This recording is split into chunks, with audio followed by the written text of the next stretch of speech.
रहेंगे, सो उनका जोरदार तालियों के साथ स्वागत करेंगे एवरीवन।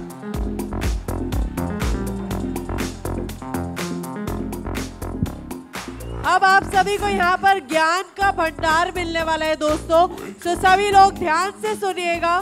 बहुत ही नॉलेजेबल, बहुत ही ज्ञान की बातें आप सभी लोगों को अभी पता चलेंगी।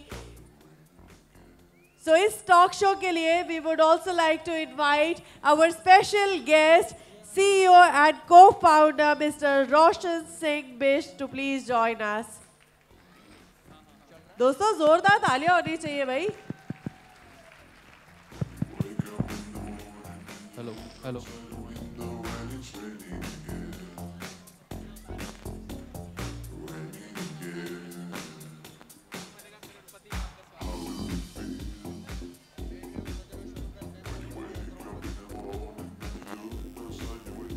So now all our ABOs, please take over the talk show.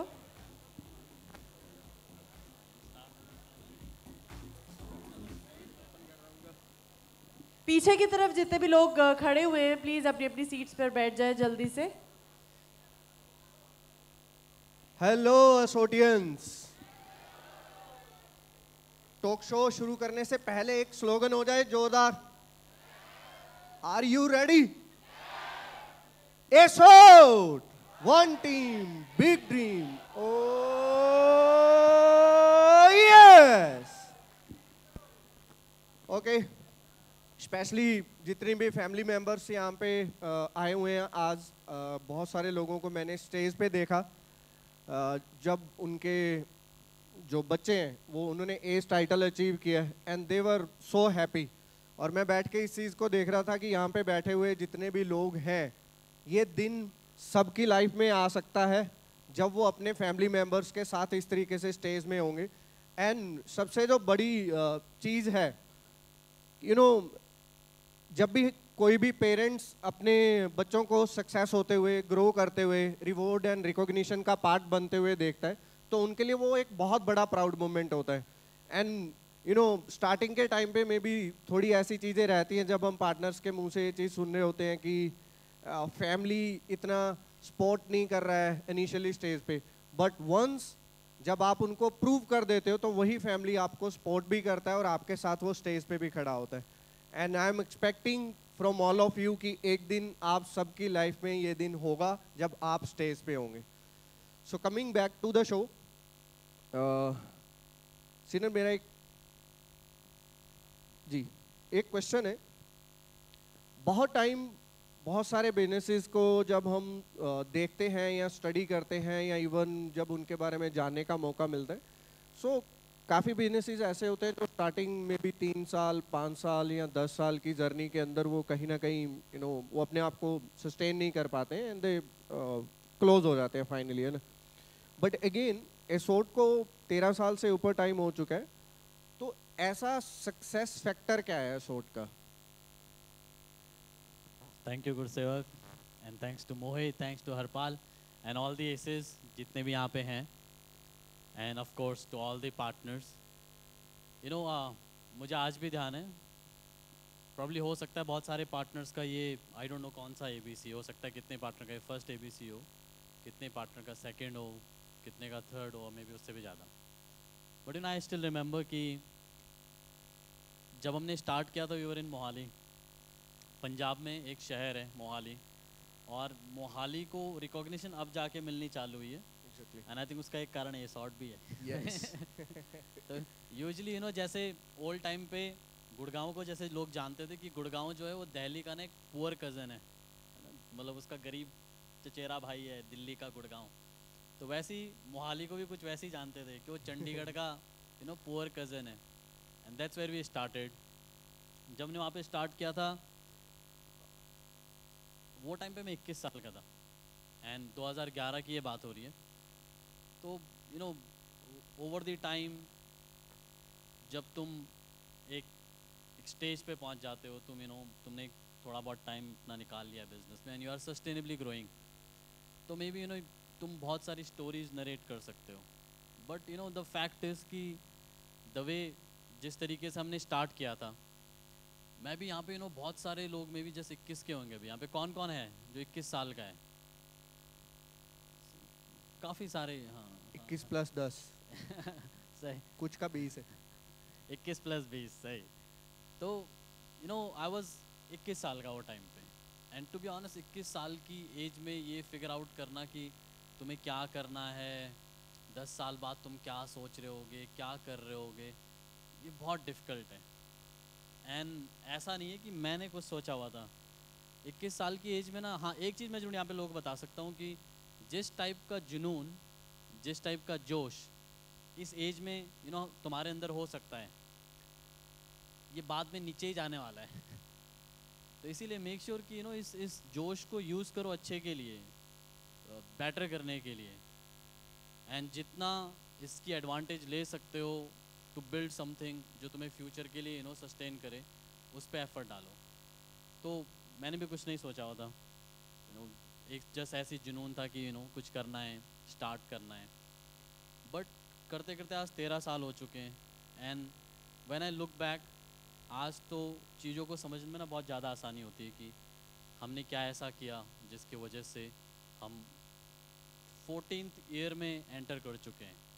And मुझे ऐसा लगता है कि ए सॉर्ट एटलीस्ट मेरे साथ, मतलब me being as the CEO of the organisation, I think और 14 साल I will be there, and most probably 14 साल के बाद we'll have someone जो professionally will be running the A sort, but at least next 14 year I can see कि I'll be running A sort because अभी हमें चीज़ों की clarity पहले से much better है। एंड आज जब हम पीछे मुड़ के देखें तो सिर्फ़ और सिर्फ एक चीज़ है जो बहुत स्ट्रांगली स्टैंड आउट करती है कि किस तरीके से ए सॉर्ट ने अपनी इस जर्नी को यहाँ तक लेके आया है, और वो इनोवेशन है। इनोवेशन इज़ समथिंग जिसको लोग बहुत अंडररेट करते हैं। वो सोचते हैं कि ओके जो चल रहा है इसी को चलाते रहते हैं, हमें ना कुछ नया करने की क्या ज़रूरत है, इसको और इम्प्रूव करने की क्या ज़रूरत है। बट सी एक एग्ज़ाम्पल इनोवेशन का मैं यहाँ पे सबके सामने रखना चाहता हूँ, एंड आई थिंक इससे बड़ा एग्ज़ाम्पल कोई हो नहीं सकता है। आज के टाइम पे पूरा ग्लोब जो है वो इलेक्ट्रिक कार्स की तरफ जा रहा है ना, और यहाँ पे भी कितने ही लड़कियाँ लड़के बैठे होंगे जो अपनी पहली गाड़ी के बारे में सोच रहे होंगे, और मोस्ट प्रोबब्ली वो कोई इलेक्ट्रिक कार होगी। हो सकता है कि वो कोई डीजल कार नहीं है, पेट्रोल कार नहीं है, बट अगर हम पिछले 100 साल उठा के देखें, so those were the cars जो सबके लिए इंस्पिरेशन थी, वो डीजल एंड पेट्रोल की कार। दीज कंपनीज़, ये बहुत बड़ी कंपनी है, फॉर्च्यून 500 कंपनीज़ हैं, साल की पता नहीं कितने मिलियंस ऑफ गाड़ियाँ ये बेच रहे हैं, पैन ग्लोबली फैले हुए हैं, और बहुत अच्छा रेवेन्यू भी कर रहे हैं, बहुत अच्छा प्रॉफिट भी कमा रहे हैं। बट वो लोगों को भी अब समझ आ गया कि फ्यूचर जो है इलेक्ट्रिक की तरफ है ना। इमेजिन कि अगर कोई उस सिचुएशन पे बैठा हो जहाँ पे you are a global company, well funded, क्या मतलब market cap, you are huge, fortune 500, अच्छा रेवेन्यू, अच्छा प्रॉफिट, सब कुछ ही सही चल रहा है। तो वो टाइम पे ये सोचना कि फ्यूचर ये नहीं होने वाला है, फ्यूचर कुछ और होने वाला है, और उस चीज़ की तरफ काम करना अपने आप में बहुत तुम्हें रिस्ट्रिक्ट करता है, बिकॉज यू आर सेटल्ड, है ना। And that's a different level of comfort zone, जहाँ तुम बिलियंस ऑफ डॉलर का रेवेन्यू कर रहे हो, तो वो एक डिफरेंट टाइप का कंफर्ट जोन है। बट स्टिल वो लोग चूज़ करते हैं कि फ्यूचर कैसा होना चाहिए। एंड इसीलिए मेरा स्ट्रांगली मानना है कि इनोवेशन बहुत रिक्वायर्ड है। अगर तुम चाहते हो कि फ्यूचर डिफरेंट हो तो हर चीज़ में इनोवेशन रिक्वायर्ड है, और इनोवेशन इज़ समथिंग जिस पे ध्यान देना बहुत ज़रूरी है। एंड ये सिर्फ कंपनी के लेवल पे नहीं है, इवन एक कम्युनिटी पार्टनर के लेवल पे भी हमें इनोवेशन के बारे में सोचना चाहिए। अगर हम उन्हीं पुराने तरीक़ों से चीज़ों को करते रहे और सोचते रहे कि फ्यूचर इन्हीं चीज़ों से होने वाला है, तो ऐसा नहीं है। फ्यूचर डेफिनेटली फ्यूचरिस्टिक चीज़ों से ही बनने वाला है, एग्जिस्टिंग चीज़ों से नहीं। तो that's the number one thing. Okay, so basically innovation and उसके साथ आपने जो चीज़ शेयर किया, दैट इज़ द थिंग कि फ्यूचर कैसा होने वाला है जब हम उस चीज़ के बारे में सोचते हैं। And I think it's not only for company और ओनली फॉर एसॉर्ट, जितने भी हमारे पार्टनर्स यहाँ पे बैठे हुए हैं जो अपना करियर एसॉर्ट के साथ बिल्ड करना चाहते हैं, तो आई थिंक ये उनके लिए भी उतना ही इम्पोर्टेंट है कि वो भी अपने फ्यूचर को इन्विजन करें कि उसको कैसा बनाना चाहते हैं, and then they can think about so many things कि किस तरीके से चीज़ों के ऊपर काम किया जा सकता है.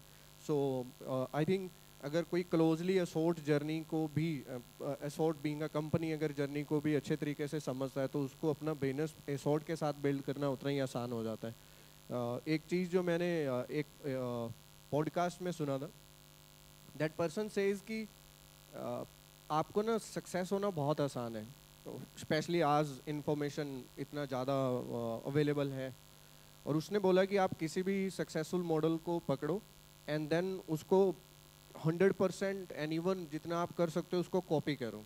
It's more easier. And specially अगर हम अपने बिजनेस मॉडल में इस चीज़ को देखते हैं तो हमारा बिजनेस भी डुप्लीकेशन का है. तो अगर जितने भी पार्टनर्स यहाँ पे आए हुए हैं, मैं सबको ये रिक्वेस्ट करूँगा कि अगर हम अपने फाउंडर एंड अपनी कंपनी को क्लोजली काम करने के तरीके को अगर हम डुप्लीकेट करना शुरू कर दें तो हम भी आने वाले 14 साल के अंदर बहुत बड़े लेवल पे ग्रो करने वाले. एंड वन थिंग, जब हम कम्युनिटी पार्टनर्स, बहुत सारे लोग हमेशा एक चीज़ पूछते हैं कि मैं यहाँ पे ग्रो करना चाहता हूँ या मैं यहाँ पे सक्सेस होना चाहता हूँ या मुझे बहुत आगे बढ़ना है यहाँ पे. सो आपकी उस पर्सन के लिए क्या एडवाइस है, हाउ ही और शी कैन ग्रो विद एसो?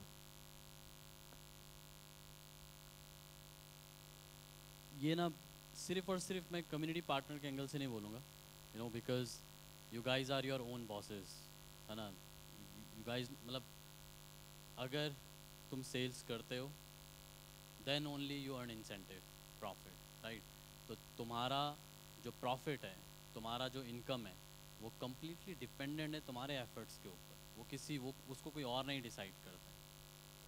तो मेरी स्ट्रॉन्ग रिकमेंडेशन यहाँ पे ये है कि हर पार्टनर को, स्पेशली यू नो हर ऐसे पार्टनर को जो सही में एक एटलीस्ट अभी के हिसाब से एक नेशनल लेवल की कम्युनिटी बिल्ड करना चाहता है, और या फिर लेट्स से कि कहते हैं कि चैरिटी बिगिंस एट होम.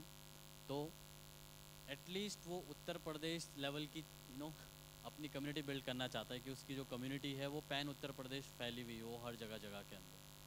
मेरी स्ट्रॉन्ग रिकमेंडेशन ये है कि प्रॉफिट कमाने से ऊपर कुछ गोल सेट करो.